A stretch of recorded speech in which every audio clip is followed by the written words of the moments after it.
manusia itu sukanya membuat rumit hal-hal yang sederhana. Nah, maka yang bisa kita lakukan untuk bisa bahagia itu mungkin sederhananya. A'udzubillahi minasyaitonirrajim. Bismillahirrahmanirrahim. Robbi a'udzubika min hamazati sayatin wa a'udzubika robbi ayahdurun. Robbi shrahli sodri wa yassirli amri wahlul 'uqdatam min lisani yafqahu qauli. Assalamualaikum warahmatullahi wabarakatuh. Salam sejahtera untuk kita semua. Rahayu, namaste, Om Swastiastu, Namo Buddhaya. Salam kebajikan dan sehat untuk kita semua. Selamat datang di Dialog Positif Plus dan kita bersama-sama Mas Fahrudin Faiz. Apa kabar, Mas? Baik, Mas Abu. Terima kasih masih setia di Dialog Positif Plus. Iya, alhamdulillah. Di Dialog Positif kita banyak banget episode Mas ya. Iya. Dan alhamdulillah ini kita bisa langsung ngobrol. Dan hari ini seperti biasa kita akan membedah tentang filsafat-filsafat hidup gitu.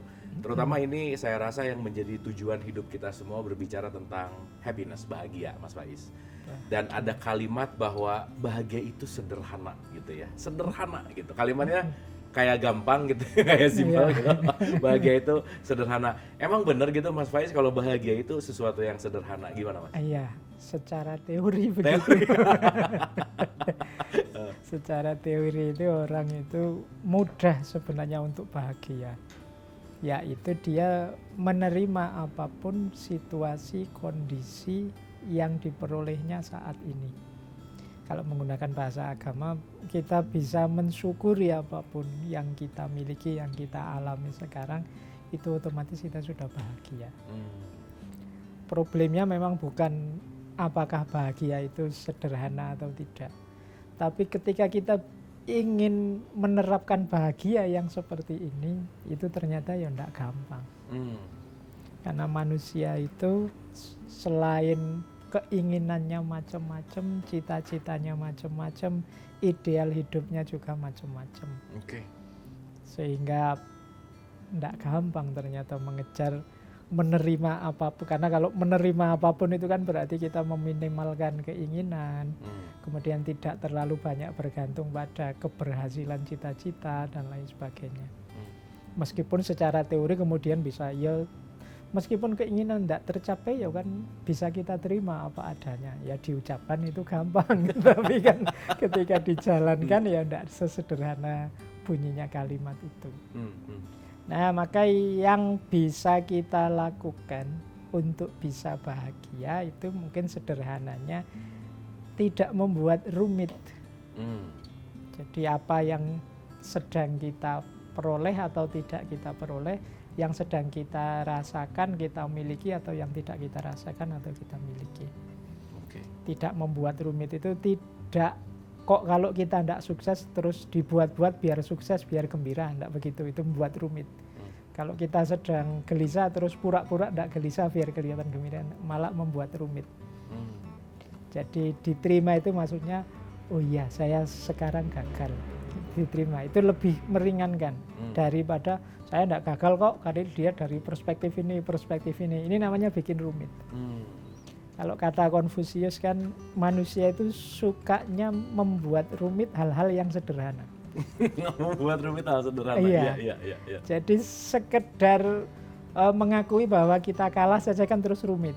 Kita ruwet sekali mengakui kita kalah. Mengakui bahwa kita salah juga rumit. Mengakui bahwa kita belum sukses juga rumit. Akhirnya ya kita tidak bahagia-bahagia. Kitanya sendiri yang bikin rumit. Maka tips sederhananya orang bahagia itu terima saja. Dengan pemahaman terima itu maksudnya jangan membuat rumit. Jadi apa-apa yang sudah jelas. Tapi ada yang menarik gini tadi tentang rumit dan sederhana. Filsuf bukannya merumitkan hal yang sederhana ya Mas? Itu sering. Jadi stigmanya filsafat begitu. Jadi dia merumitkan hal sederhana. Tapi yo ada yang memang begitu. Tapi banyak juga yang tidak. Ada loh filsafat itu yang pakai teori. Ada filsafat namanya Occam. Dia punya teori gunting.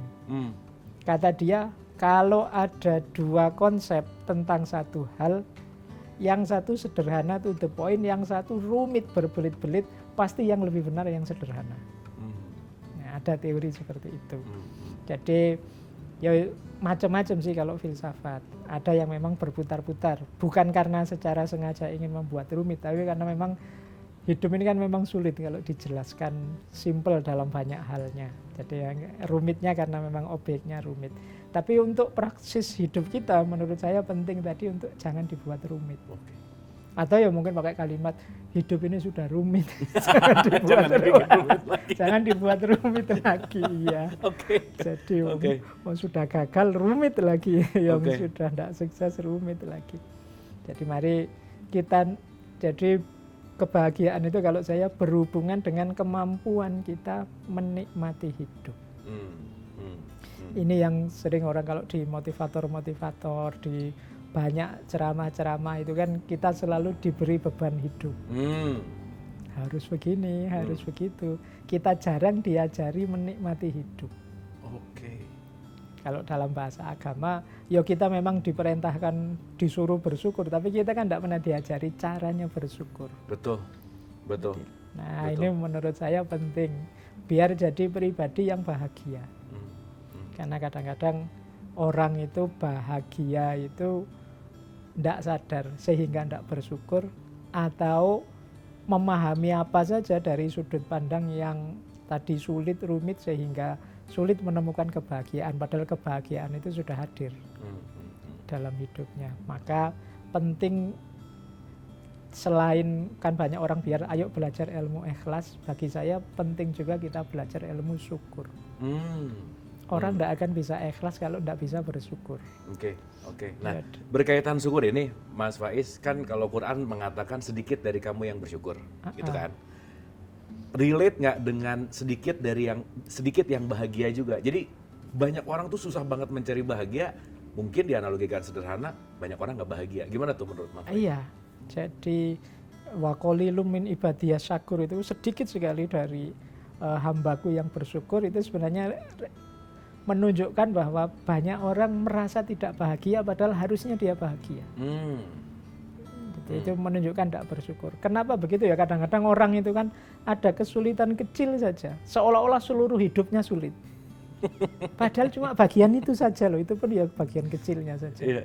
Jadi seolah-olah semua hidupnya kacau, padahal enggak, kalau dia mau melihat banyak loh yang perlu disyukuri. Iya. Jadi hamba yang syakur itu hamba yang selalu melihat sisi positifnya segala sesuatu sehingga dia berterima kasih pada Allah.